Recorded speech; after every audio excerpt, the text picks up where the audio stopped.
गणित कक्षा 12वीं के अध्याय 4 सारणिक के इस तीसरे लेक्चर में आपका स्वागत किया जाता है। अब तक हमने सारणिक से संबंधित 2 वीडियो देखे हैं और समझे हैं।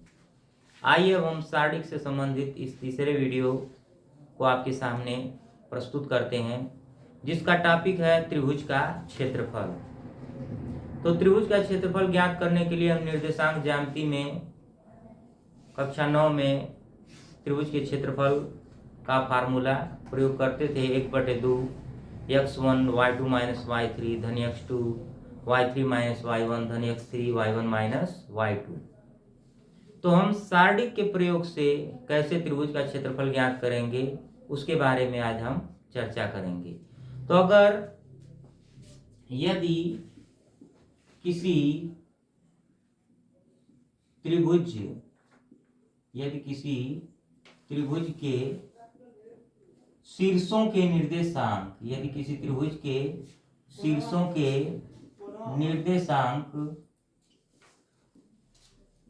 क्रमशः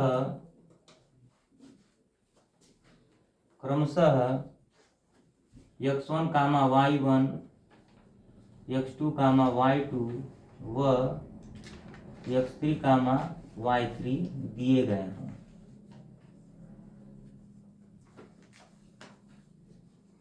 यदि किसी त्रिभुज के शीर्षों के निर्देशांक क्रमशः x1, y1, x2, y2, x3, y3 दिए गए हैं, जैसे ये त्रिभुज है और उनके शीर्षों के निर्देशांक दिए गए हैं। इसका निर्देशांक है x1, y1, शीर्ष है A और ये शीर्ष B और ये शीर्ष C, x2, y2, x3, y3। तो त्रिभुज का क्षेत्रफल का सूत्र क्या हो जाएगा? त्रिभुज का क्षेत्रफल बराबर 1/2। सारणिक के प्रयोग से हमें त्रिभुज का क्षेत्रफल निकालना है। 1/2 यहाँ हम लिख देंगे x1, x2, x3, यहाँ लिख देंगे y1, y2, y3 और यहाँ लिख देंगे 1, 1, 1। अब हम इसको सरल कर लेंगे। 1/2। देखिए, पंक्तियों को स्तंभों में, स्तंभों को पंक्तियों में बदल देने पर सारणिक के मान में किसी भी प्रकार का परिवर्तन नहीं होता है। तो हम क्या करेंगे, r को c में और c को r में चेंज कर देंगे। तो ये हो जाएगा x1, x2, x3, ये y1, y2, y3 और ये 1, 1, 1। हमने क्या कर लिया, पंक्तियों स्तंभों को पंक्तियों में बदल दिया और पंक्तियों को स्तंभों में बदल दिया। तो डेल्टा बराबर हो जाएगा क्या, 1/2। यहाँ पर हम क्या करेंगे, x1। अब देखिए, x1 का मान ज्ञात करना है तो ये स्तंभ और इस पंक्ति को ढक लेंगे, इसका आपस में गुणा, y2 माइनस y3 हो जाएगा, y2 माइनस y3। फिर यहाँ पर माइनस x2, एक होता है प्लस, फिर माइनस, फिर प्लस, तो प्लस माइनस प्लस। तो x2 का मान ज्ञात करना है, इसको ऐसे ढक लेंगे, y1 का 1 में गुणा करेंगे, y1 का 1 में, तो हो जाएगा y1 माइनस 1 का y3 में, तो हो जाएगा y3 और प्लस x3। अब x3 का मान ज्ञात करना है, x3 का जिसका मान ज्ञात करना है उसको ढक लेंगे। तो इसको हम ढकेंगे स्तंभवार और पंक्तिवार। तो पंक्ति और स्तंभ को ढक लेंगे, जिसका मान ज्ञात करना उसके पंक्ति और स्तंभ को ढक लेंगे। x3 का मान है तो इसको और इसको ढक लिए। अब इसका और इसका गुणा कर देंगे, बीच में माइनस चिन्ह, तो हो जाएगा क्या, y1 minus y2, y1 minus y2। अब देखिए, डेल्टा बराबर हो जाएगा 1/2। ये x1, ये हो जाएगा y2 माइनस y3 और यहाँ माइनस कॉमन ले लेंगे तो हो जाएगा यहाँ प्लस x2 और ये हो जाएगा y3 माइनस y1 और plus x3 y1 minus y2 वर्ग मात्रक। ये हो गया सारणी के द्वारा त्रिभुज का क्षेत्रफल ज्ञात करना। तो इसे आप नोट करिए और उसके संबंध में हम और बातें बतलाते हैं। तो इस तरह से त्रिभुज का क्षेत्रफल हो गया डेल्टा बराबर 1/2 x1 y2 माइनस y3 धन x2 y3 माइनस y1 धन x3 y1 माइनस y2। अगर दिए गए बिंदु संरेख है, यानी बिंदु एक ही रेखा में है, तो त्रिभुज बनेगा ही नहीं, और जब त्रिभुज बनेगा ही नहीं तो त्रिभुज का क्षेत्रफल क्या हो जाएगा? 0। तो पहला केस इसमें बनेगा क्या? यदि दिए गए बिंदु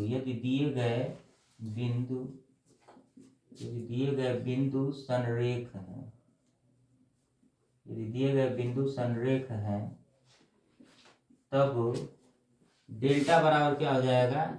0, अर्थात त्रिभुज का क्षेत्रफल 0 होगा। अर्थात त्रिभुज का क्षेत्रफल 0 होगा। त्रिभुज का क्षेत्रफल 0 होगा। दूसरा पॉइंट हम देखते हैं, क्षेत्रफल की अगर बात किया जाए तो क्षेत्रफल हमेशा और हमेशा क्या आएगा? धनात्मक आएगा। क्षेत्रफल अगर ऋणात्मक आ रहा है तो हम क्या करेंगे? क्षेत्रफल को ऋण चिन्ह छोड़ करके उसका धन वाला मान लिखेंगे। तो पॉइंट बस हम लिख देंगे कि क्षेत्रफल सदैव धनात्मक होता है। क्षेत्रफल सदैव धनात्मक होता है। क्षेत्रफल हमेशा कैसा होता है? धनात्मक होता है। क्षेत्रफल यानी किसी भी खेत का एरिया। तो कभी आपने सुना है कि क्या किसी खेत का क्षेत्रफल, मेरे खेत का क्षेत्रफल -2 मीटर स्क्वायर है, मेरा माइनस इतना मीटर स्क्वायर का क्षेत्रफल वाला खेत है, यानी माइनस होता ही नहीं है, क्षेत्रफल माइनस में नहीं आता है। तो क्षेत्रफल हमेशा हमेशा क्या होगा? धनात्मक होगा। अगर माइनस आ रहा है तो हम क्या करेंगे? माइनस चिन्ह छोड़ने पर उसका धन वाला पार्ट हम लिखेंगे। तो आइए एक उदाहरण के द्वारा हम इसे समझते हैं। उदाहरण हम एक उठाते हैं। उदाहरण, एक ही उदाहरण इसमें पर्याप्त है। अगर आप गणना करना जानते हैं तो आपके लिए एक ही उदाहरण पर्याप्त है इस टॉपिक से। तो दिए गए बिंदु हैं शीर्षों, किसके शीर्षों? त्रिभुज के शीर्ष। 1,0 6,0 और 4,3 का क्षेत्रफल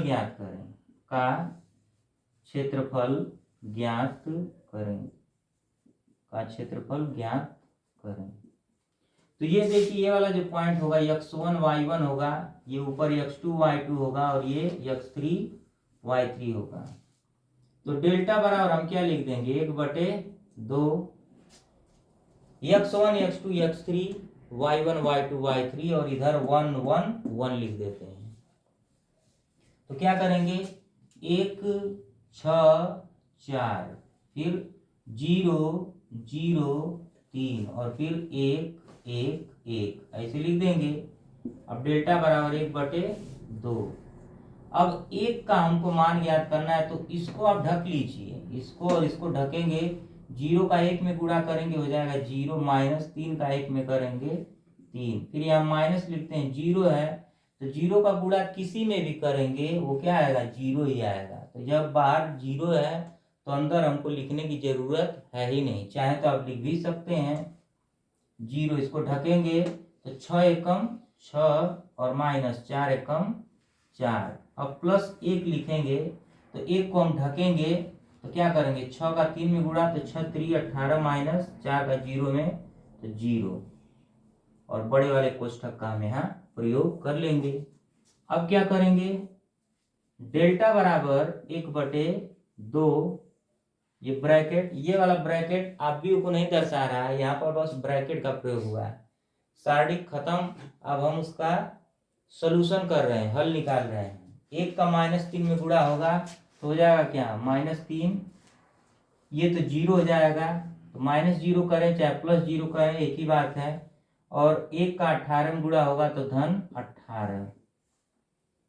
डेल्टा बराबर 1/2 गुणे 18 में से 3 चला जाए तो 15, तो डेल्टा बराबर हो जाएगा 15/2 वर्ग मात्रक। क्षेत्रफल का यूनिट क्या होता है, मात्रक क्या होता है, स्क्वायर यूनिट, वर्ग मात्रक। तो इस तरह से त्रिभुज के क्षेत्रफल पर हमने जो त्रिभुज के क्षेत्रफल का कॉन्सेप्ट होता है उसके बारे में जाना। ये जाना कि अगर बिंदु संरेख है तो त्रिभुज का क्षेत्रफल 0 होता है, और क्षेत्रफल हमेशा और हमेशा कैसा होता है, धनात्मक होता है।